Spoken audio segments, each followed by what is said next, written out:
يعني ايه القايمه البيضاء؟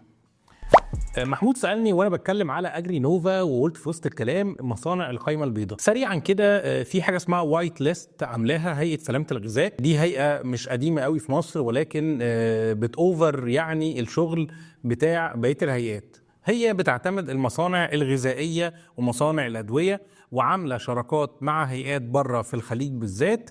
لو انت واخد الاعتماد بتاع هيئه سلامه الغذاء ودخلت جوه الوايت ليست دي اللي هي شيرد بيننا وبين الخليج، بتسهل عليك خطوات كتيره قوي للتصدير للخليج. موضوع الدواء بالذات بقى، التفصيلات عشان تاخد الترخيص ده وتبقى جوه الوايت ليست ده تفصيلاته كتيره جدا وصعبه جدا ومكلفه. عشان كده اغلب الناس اللي بتشتغل في المستحضرات او الادويه بتصنع لدى الغير. وده كان الرد على محمود. لو عندكم اي استفسارات او اسئله اكتبوا لنا في الكومنتات. لو عايزيننا نتكلم في اي مواضيع تانية خاصه بالبيزنس ابعتوا لنا طبعا. ما تنسوش تعملوا لايك وشير، ولو انتم على اليوتيوب تعملوا سبسكرايب للقناه. ما تنسوش تتفرجوا على الحلقات اللي جايه والحلقات اللي فاتت من شرح تانك.